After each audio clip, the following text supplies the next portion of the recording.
Lunchroom, you'll get a taste of everything that's adding flavor to St. Lucia. The Lunchroom, weekdays after the news from 12:45 to 2 p.m. Only on RCI. On RCI.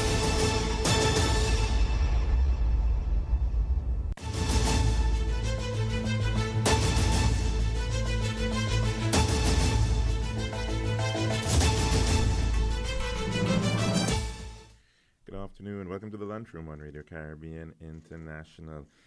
It is Monday, the 4th of May, 2026, and I'm your host, Calix George Jr. In addition to 101.1 FM radio, you can also get us at our website. That's rcistlucia.com. We are also streaming live on Facebook. You just have to search for the official page of Radio Caribbean International. And please be sure to like and share that as well with your friends and family. I look back in time on this day in the year 1493, the Spanish Pope Alexander VI decreed in a papal bull called Inter Caetera that all lands west of a line 100 leagues west of any of the islands of the Azores or the Cape Verde Islands belong to Castile, ultimately dividing the Americas between Spain and Portugal. In the year 1904, on this day, the United States began construction of the Panama Canal. And in 1979, on this day, May the 4th, Margaret Thatcher became the first woman to be elected Prime Minister of the United Kingdom.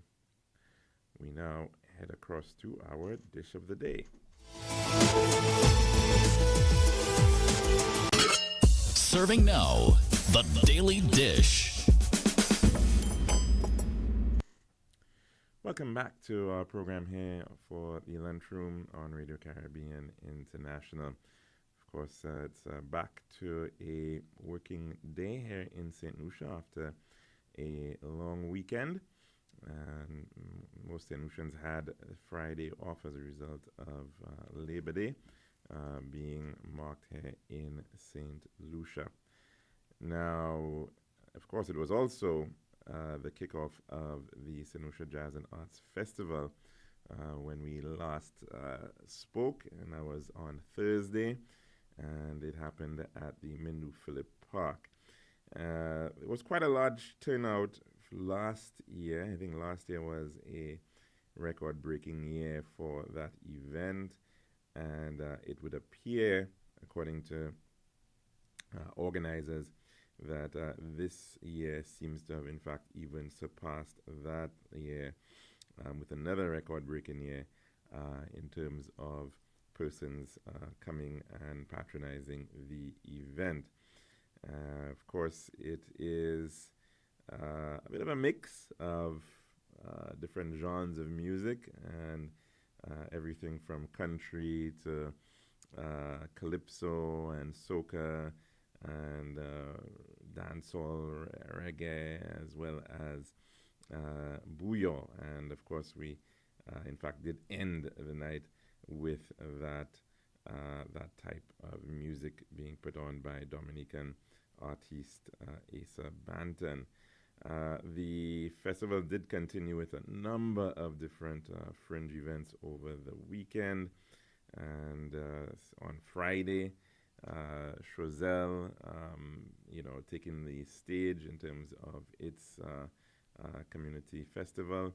The same for Ancillary, which has had traditional, for some time, a Friday night street jam, and they've taken that, incorporating their festival component into that Friday night event. The event then shifted to the Saturday, and where we saw the likes of Soufre coming to life. Of course, Soufre has for a very long time been one of the leading quote-unquote fringe events, and they certainly have taken it a step further, because many persons want the desire to actually spend time down there. They've shifted the time to a Saturday instead of a Sunday, and they've also introduced a new innovative product, a sort of a Jouvet breakfast dite event incorporating the Sulphur Springs. So certainly capitalizing on its strengths in that regard and creating a space, very creative space for patrons to actually head down and take in an entire weekend in the south of the island. The draw as well continued in terms of the Sunday, where we saw events happening at VA4, at the Philip Mossler grounds, the VA4 jazz component happening there. A long time ago, Jazz in the South actually was a sort of an outdoor set in the beautiful Ballenbush estate. This time a little bit different, but certainly a space that was accessible to lots of people in the south of the island. Additionally, the likes of four-door jazz returning to the pride of the people of the Mabria Valley and those who were certainly looking for an environment that is very much similar to what they would be getting over at Pigeon Island with that event happening there. So lots of interest, of course, in terms of how that continues to happen.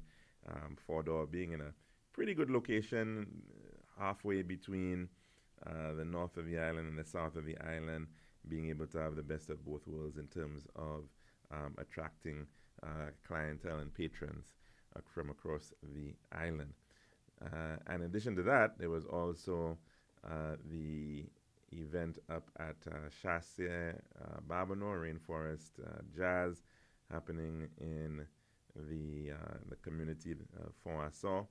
And that's been going on for a couple years now, and they're trying to theme it more towards a country and western clientele.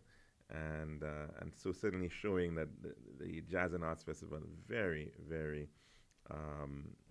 one could say, broad in its genres and persons of interest coming in to actually experience that. No doubt the players at the St. Lucia Tourism Authority will be hoping that the raison d'etre of the festival holds true, and that is that you will see additional individuals coming into the island, taking up accommodation, flying in, spending money, enjoying the festival, but of course making an economic impact on the country as a whole. Has been a bit of a debate over the years that some have suggested that May has already sort of become a normalized part of the peak season in St. Lucia in terms of visitor arrivals.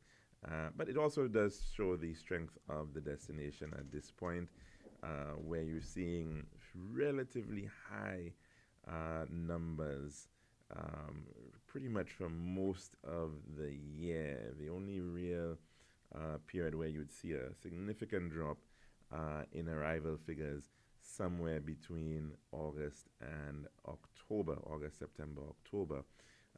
That period, seeing a bit of a drop-off in numbers there. And of course, even so, attempts have been made into the late summer period of August with the likes of Mercury Fest and Mercury Beach and those types of events which have sought to draw clientele from nearby French Antillean islands. So it is an interesting debate, no doubt, as to is it even really necessary in terms of drawing in people? But certainly I don't think that the accommodation sector and the hospitality sector would be complaining in terms of the buoyancy that it affords. Of course, balancing it all out, the importance of being able to have the accommodation available has been a challenge, especially around this time. And it is no doubt an area that the tourism authorities will have to be considering in moving forward.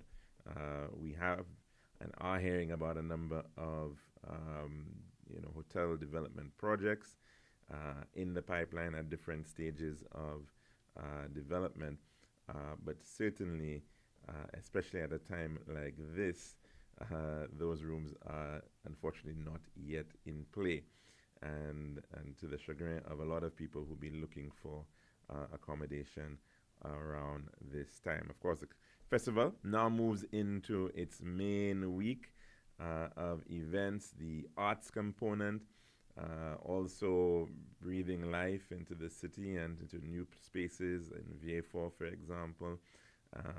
Lots of different elements being introduced this year, gastronomy, the matter of theater coming to the fore. I think nearly 4 different theatrical productions being put on by various playwrights, and that, of course, welcome within this sector. So let's hope it all goes pretty smoothly in respect of the Jazz and Arts Festival in this year. And one of the major challenges, no doubt, that still is going to be a bit of I suppose a bummer for some people, would be the matter of capacity on our roads. It has been a significant challenge. How do you move thousands of people within a very short space of time without actually having in place a mass transit system that can actually handle it?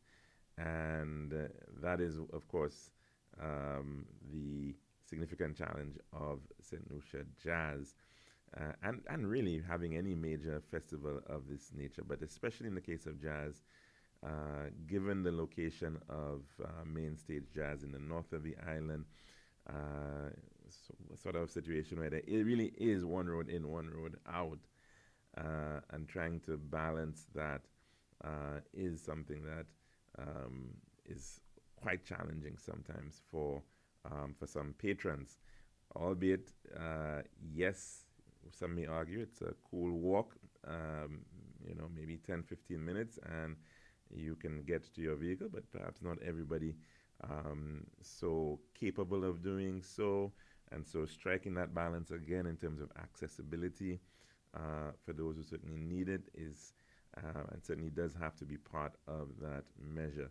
A lot of efforts as well to try to introduce the use of water taxis and other ferry services to support access to the main stage venue of Pigeon Island.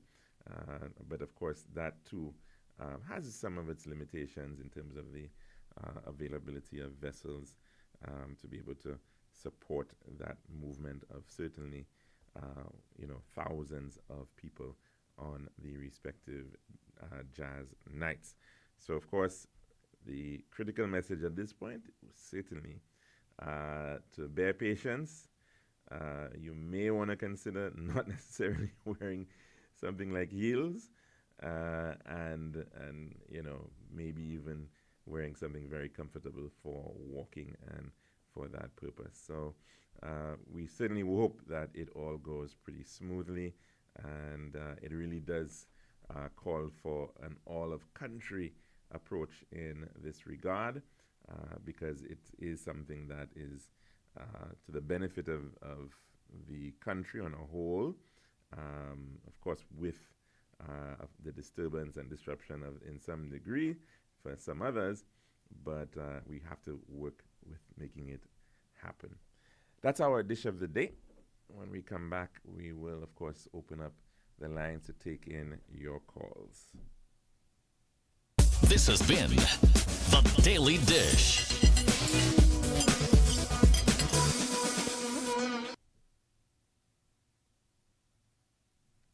And welcome back to our program here at the Lunchroom on Radio Caribbean International.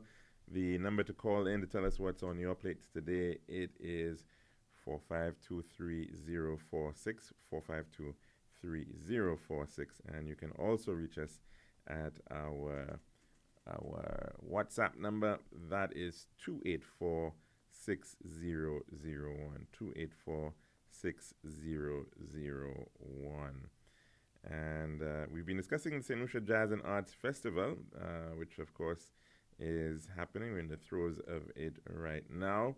And the critical and important value of this event to the country and to, of course, bringing in persons from around the world. It is also, one could say, one of the longest running music festivals in the Caribbean. A number of countries have tried to replicate it to varying degrees of success, and in many instances it really has not worked out to the extent that it has in St. Lucia. So certainly something we do have to be very proud of in its current state. Others, of course, have had music festivals and are working pretty well to utilize those music festivals. Of course, Dominica and their Creole Music Festivals in October.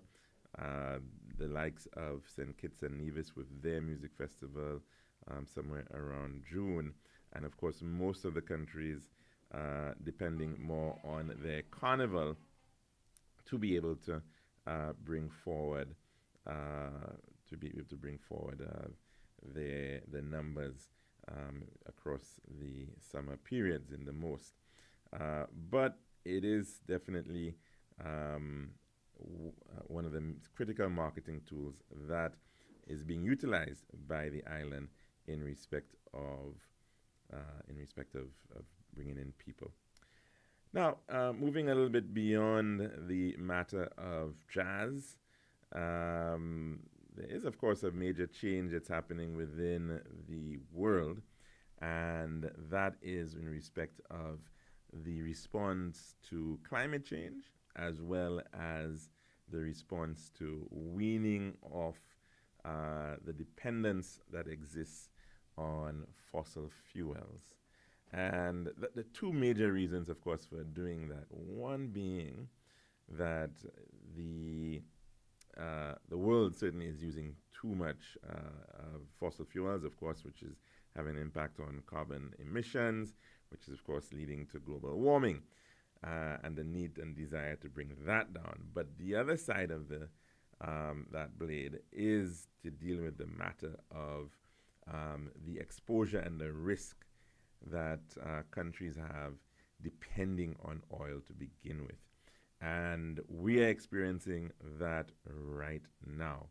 Oil is not a resource that is equally distributed across the world.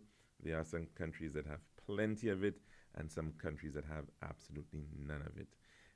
And that is, of course, where the challenge lies in respect of many, many countries. Now, one country that, yes, has some oil, but certainly does not have large reserves of it, is that of China.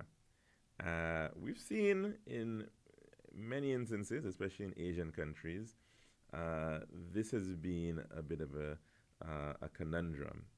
Japan, for example, very early on, grew in that post-World War II period based on oil that had to be imported in the main. And of course, the policies that the government had to bring forward were about how do you actually secure this very important resource, even in the instance of shocks and catastrophes and what happens. And so that's exactly why, in fact, Japan has one of the largest reserves of oil in the world. But of course, what is even more important at this point is the shift away from oil altogether. And that, of course, is being led by none other than China, the world's global manufacturer, the world's factory. They're the ones who are currently leading the way in respect of renewable energy technologies and the creation of affordable renewable energy driving down the price of a lot of the technologies in this regards, whether it may be in solar PV panels, whether it might be in wind turbines, whether it may be in battery energy storage systems. The Chinese are the ones that are driving that process. But in addition to that, they are also doing so in a very critical area, and that is not necessarily generating electricity, but making a shift away from internal combustion engines.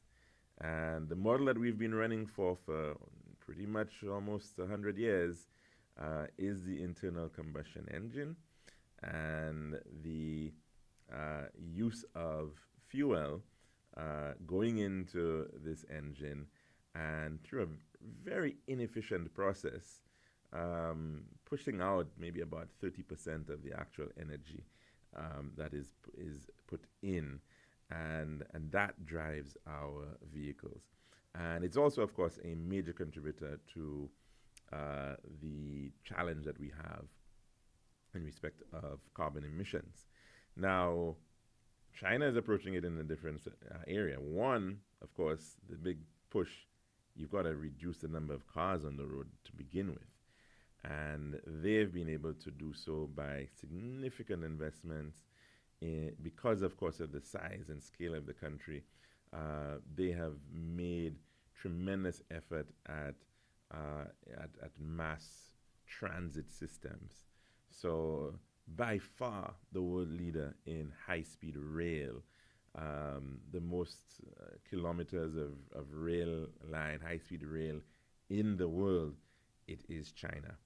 And then, of course, they have taken it to another level as well, even in respect of their metro systems, the internal systems at the urban level.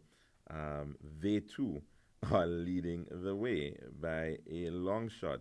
There was a very interesting infographic I saw not too long ago, and I think it was giving a breakdown of the top 20, or was it top 25, I think it was, metro lines in the world. And, you know, very often we think about metro lines, subways, and then, of course, our minds will go to New York. They'll probably go to London or Paris. But the reality today is that I think of that 25, 16 of those largest metros in the world right now are in China.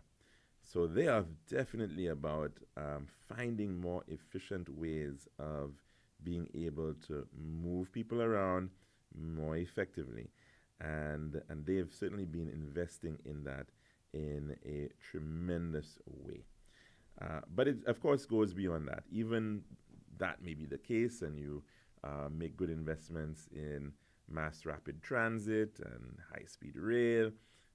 The reality is there are a lot of people who will still need to have a car, or will have to use some form of road-based transportation. And there too, China is certainly leading the way in respect of electric vehicles. It's interesting because very early on, when the automobiles started off, they were in fact electric before the rise of the internal combustion engine. And that got put on a side. But of course, it is now back within this context with the improvements that have been realized in respect of electric vehicles. And so even right now, right here in St. Lucia, we are seeing a number of automobile suppliers and retailers. They're coming forward with new product lines coming out of China with Chinese brands, which are already leading the way around the world. And so there's a very interesting article coming out of CNN Business entitled, "What Oil Crisis? China's EVs are ready to dominate the 21st century." I thought it'd be good to share this for the benefit of the listening public. A sleek SUV offers mechanical foot massages. A luxury minivan has rotating seats to help passengers hop into its third row. And a surprising proportion of models offer in-car karaoke with professional-grade speakers. Others have headlights that can project movies onto a wall to make anywhere a drive-in cinema. Here, intelligent driving features are ubiquitous, even in affordable models.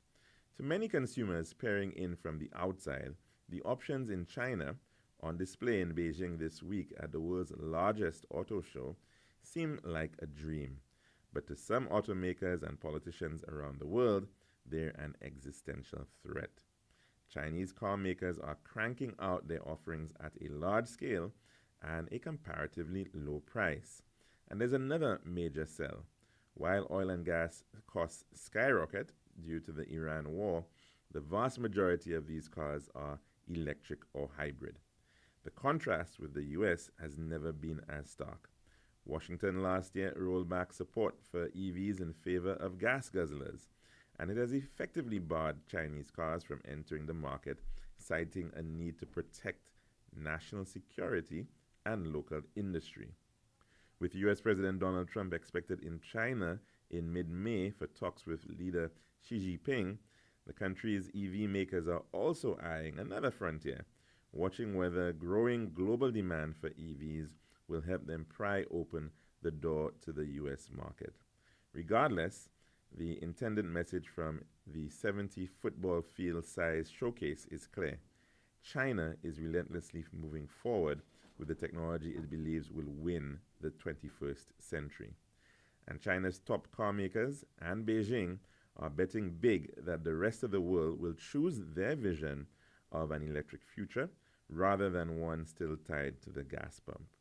Rising gas prices are, quote, a wake-up call for the people who never touch EV, BYD executive Stella Lee told CNN on the show's sidelines, where she discussed the world's largest EV maker's ambitious expansion strategy.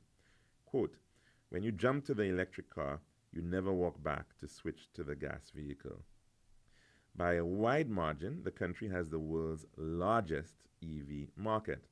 More than half of new cars sold in China are electric or hybrid. In its megacities and beyond, traffic is increasingly falling silent, the dull whir of the electric motor replacing the purr of an internal combustion engine.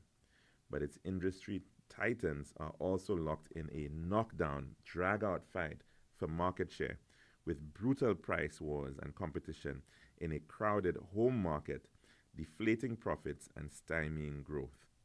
Outward expansion is already ramping up as major brands push to build out charging infrastructure and woo customers and partners abroad. China's EV exports in the first quarter surged 78% year on year, according to official data. But China's automakers are also navigating a global landscape that's wary of competition. An open letter from more than 70 American lawmakers to Trump last week warned the president against, quote, any effort to lower barriers for Chinese automobiles or otherwise facilitate their entry into the U.S. market, end quote, saying the consequences for American workers, supply chains, and national security would be profound. Hefty tariffs on cars imported from China to the U.S. make for a de facto embargo, and a ban on Chinese connected software in new cars complicates any plan to produce cars in the U.S. or neighboring countries for the market. Europe has opted for tariffs it sees as leveling the playing field, not blocking the competition. And Chinese car makers are fast gaining market share there. New car registrations for BYDs were up nearly 170% in the first quarter of this year in European Union countries, industry data shows. What strikes fear into the hearts of overseas rivals is the sheer scale of production in China, where automakers can rely on deep domestic supply chains and have automated their factories. Underlying that concern is that government's long-standing backing for the sector in subsidies, tax breaks, and other perks has made Chinese cars unfair competitors that will wipe out global competition. But Chinese firms take a different view.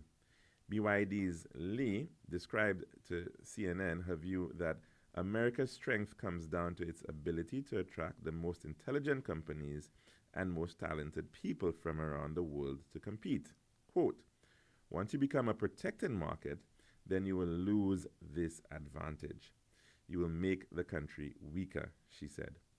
But BYD and other Chinese automakers, including its domestic rival, auto giant Geely, are not holding their breath on the U.S. Quote, we are open for business, but we do not have a plan to go to the U.S. market to sell our cars to end customers in the short or medium run, Geely's senior vice president Victor Yang told CNN at the auto show.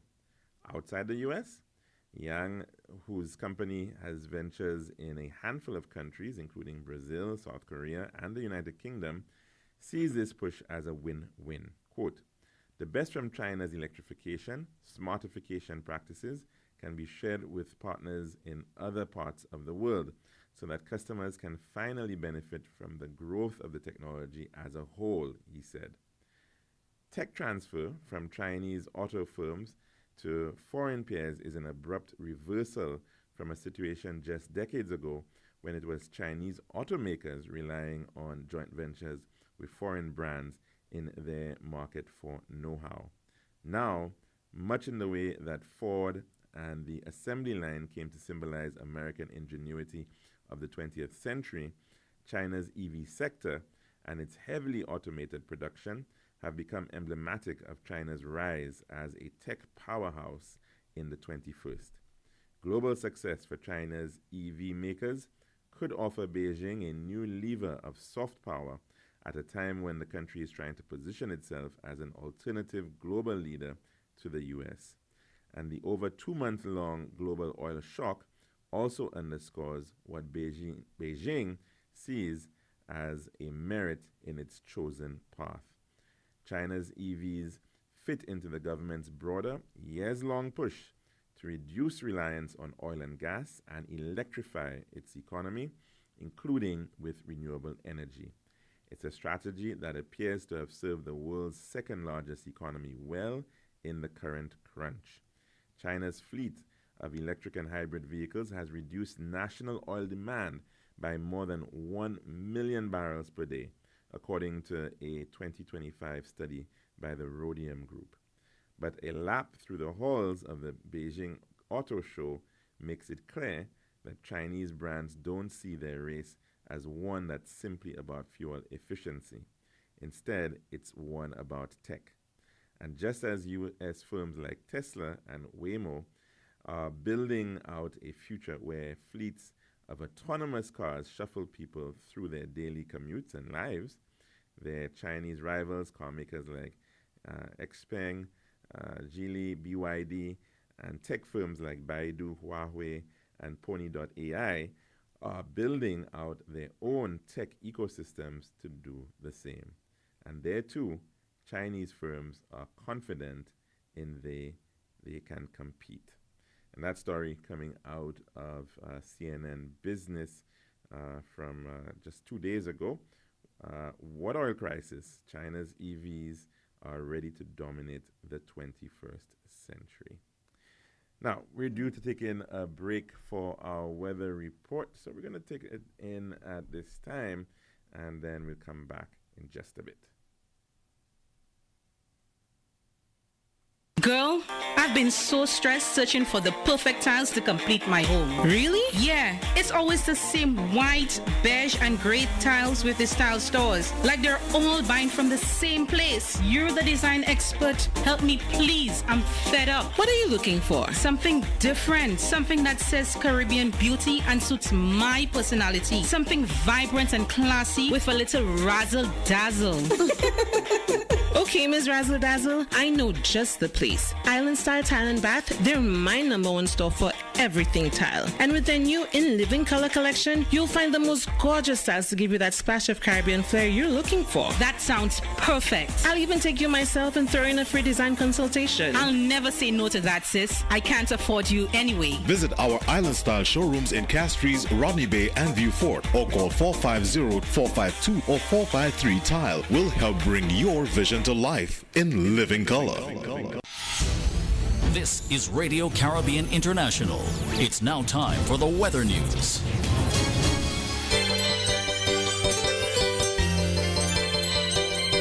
And also, of course, on the 1.1 is now time for your weather forecast as of 12 noon today, presented by Island Style Tile and Bath. The forecast for St. Lucia Valley for the next 24 hours. Winds will be blowing from the east near 21 miles per hour or 33 kilometers per hour. Weather fair to partly cloudy skies with a few isolated showers. The forecast for the Lesser Antilles, fair to partly cloudy skies with a few brief showers. The weather summary. The Atlantic high pressure system will maintain moderate easterly winds across the eastern Caribbean region during the next couple of days. A relatively dry and stable lower atmosphere will restrict significant shower activity over the Lesser Antilles during the next 24 hours. Also, a tropical wave located over the central tropical Atlantic is moving westward near 15 miles per hour or 24 kilometers per hour. And this has been your weather forecast as of 12 noon today, presented by Island Style Tile and Bath. This has been RCI's Weather News. For more information, call the Weather Hotline at 454-3452. RCI 101 number 1. Girl, I've been so stressed searching for the perfect tiles to complete my home. Really? Yeah, it's always the same white, beige, and gray tiles with the style stores. Like they're all buying from the same place. You're the design expert. Help me, please. I'm fed up. What are you looking for? Something different. Something that says Caribbean beauty and suits my personality. Something vibrant and classy with a little razzle dazzle. Okay, Ms. Razzle Dazzle, I know just the place. Island Style Tile and Bath, they're my number one store for everything tile. And with their new In Living Color collection, you'll find the most gorgeous styles to give you that splash of Caribbean flair you're looking for. That sounds perfect. I'll even take you myself and throw in a free design consultation. I'll never say no to that, sis. I can't afford you anyway. Visit our Island Style showrooms in Castries, Rodney Bay, and View Fort, or call 450-452 or 453 Tile. We'll help bring your vision to life in living color.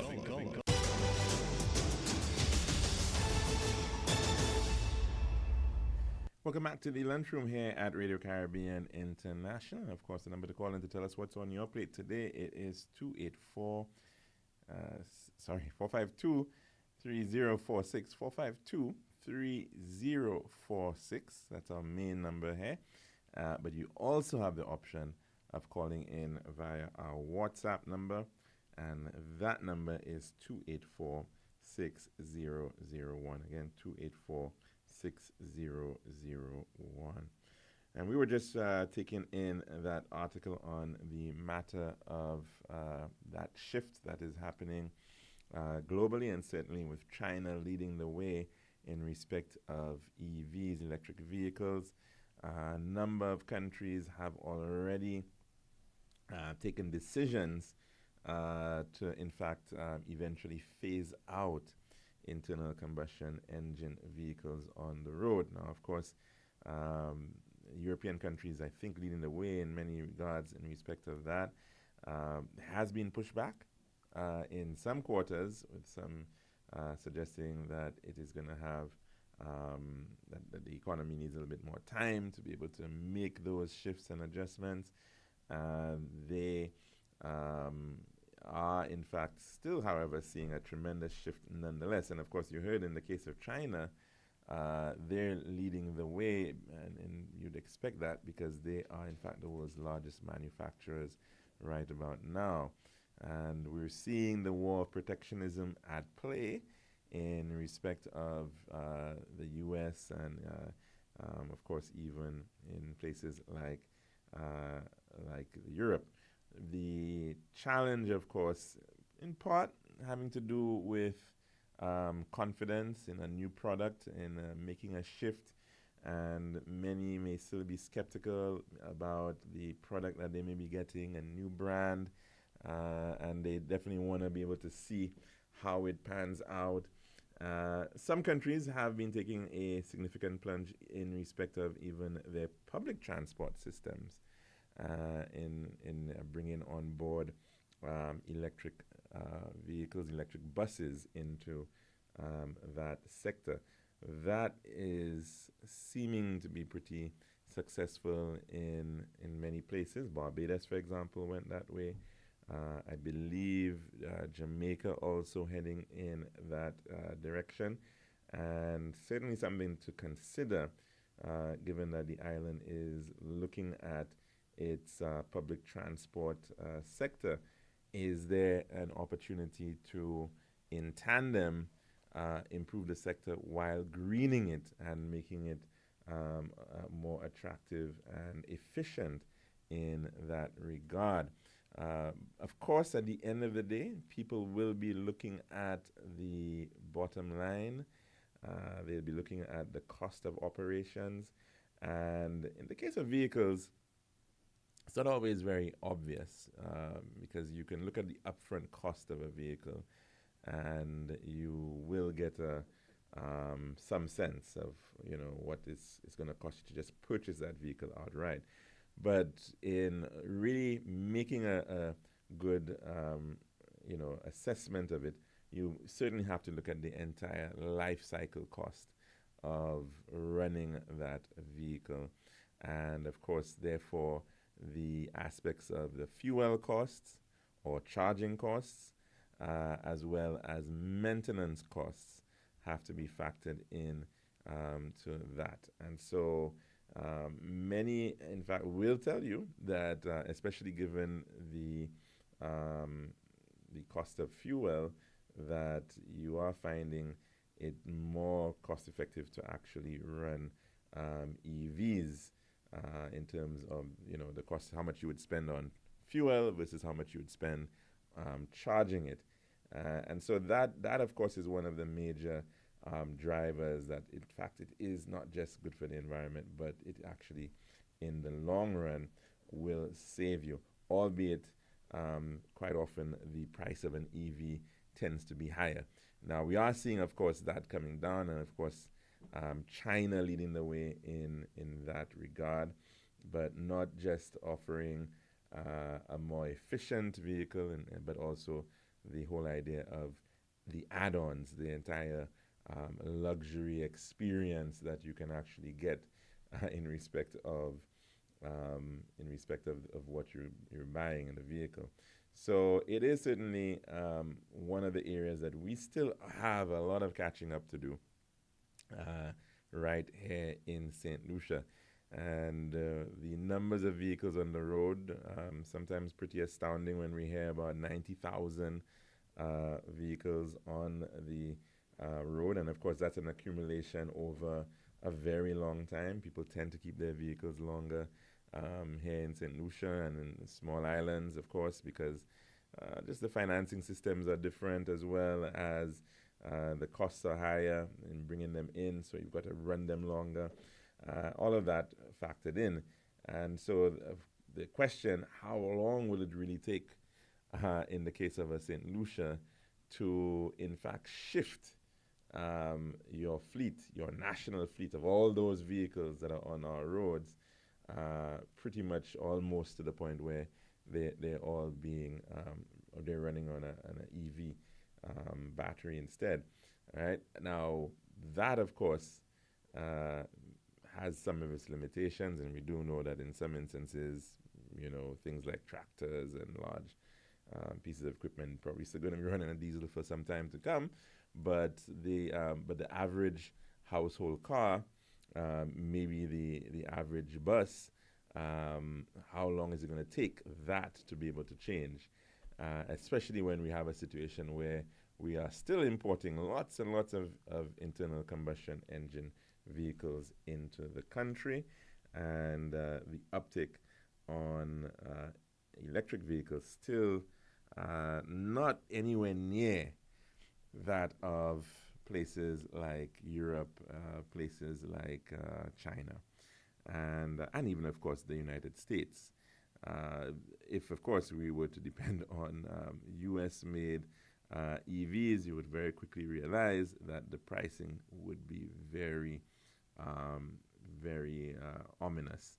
And you look at a company like Tesla, for example, well, of course, great branding, great marketing, it's very well known. People identify when they hear an EV, they think of Tesla. So they clearly have a lot of good market presence, and of course, a lot of our communications and what we view is coming out of the US market. But it's a very, very different space beyond that. Of course, in the US, Tesla and other companies would want to make it seem as if they are the only ones in the marketplace. And there are a lot of lawmakers and others in the business, lobbyists, who want to be able to create that protected system. But it is against the backdrop of the rest of the world shifting very much towards Chinese-made car manufacturers and car brands. Even the likes of Japan and Japanese automakers, they are facing a tremendous shift and a challenge at this point in time, because many of them have been behind the curve when it comes to making that shift towards EVs. And some may suggest that for some of these companies, it may even be too late for them to be able to catch up. And we've seen sort of, these instances in the past where if companies don't make that shift and they're not within the new technological transition, they can very easily get left behind. If you look back maybe 20 years ago, and you would ask, well, what phones are people using? What mobile phones are in the hands of people? And you'd have probably, thought, well, one in two would probably have had a Nokia. And of course, we now have today, Nokia is being treated as, the bottom of the pile in respect of phone manufacturers. And so here you had, one company, the Finns, way ahead, Ericsson as well, and, these Scandinavian phone manufacturers, they were, cutting edge at that time.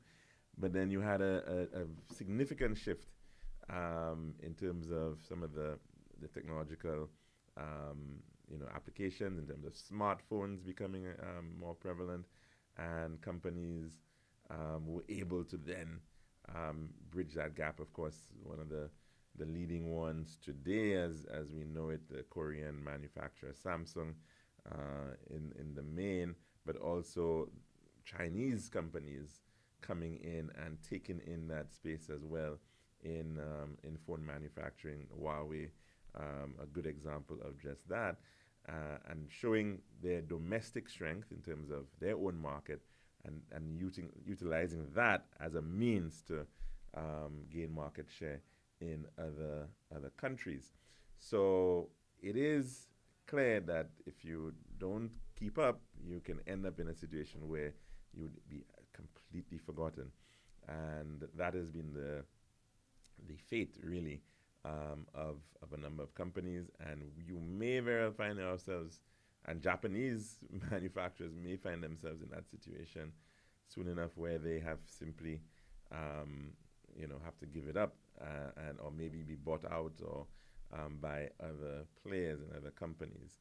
So certainly a very remarkable time in that regard, and to see how the likes of the high-end European players as well, whether they can in fact somehow continue to survive. The German manufacturers, for example, the BMWs and Audis and Benz dealers and companies, how they will in fact be able to continue is also up in the air as well. And we've seen these changes in the past. United Kingdom, for example, at one time was a pretty large manufacturer of vehicles, and not so much anymore. This is, of course, going to be interesting to see how it all pans out, because it then means that the likes of China to be able to flex itself and influence even more is becoming more prominent in that regard. So very, very, very interesting times indeed.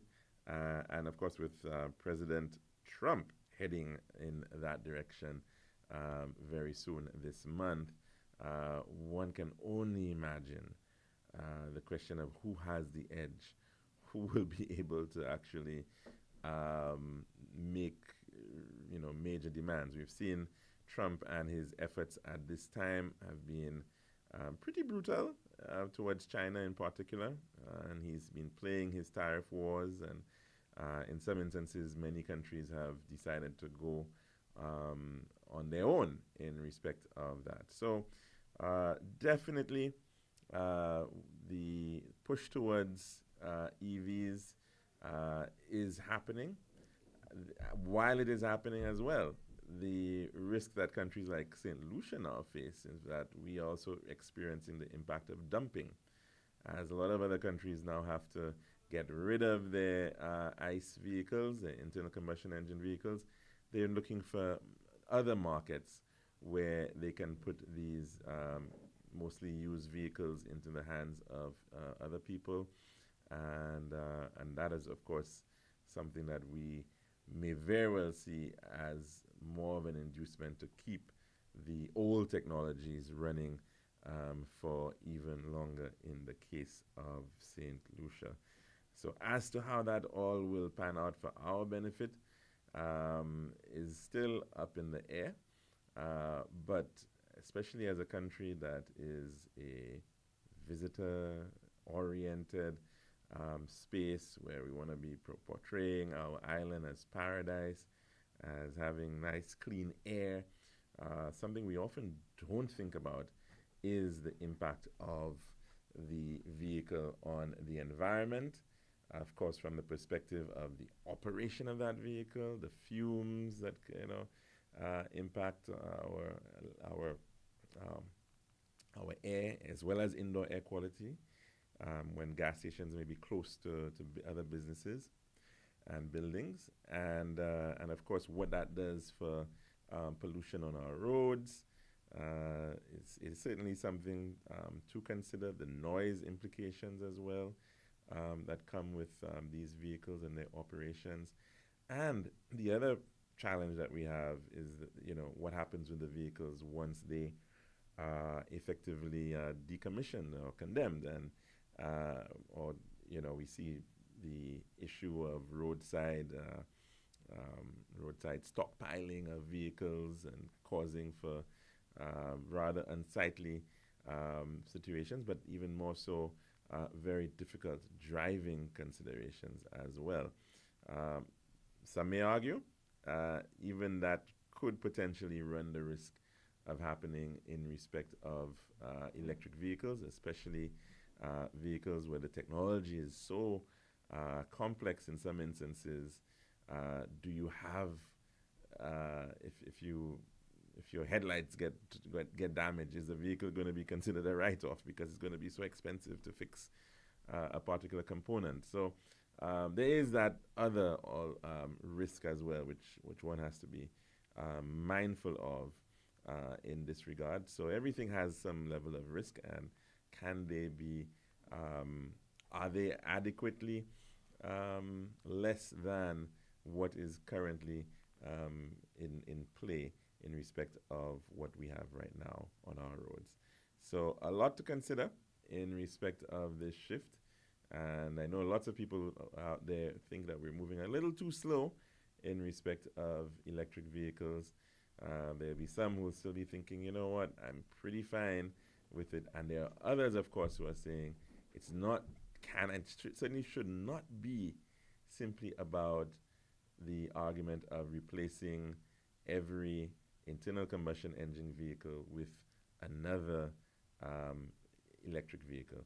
There has also to be a push towards how we can have better transport modalities in the main, so that as a small island developing state, we are going to be able to better manage congestion and that whole amount of time that people spend on the roads, but as well the efficiency of the system, that transport system as a whole, also has to be put into play.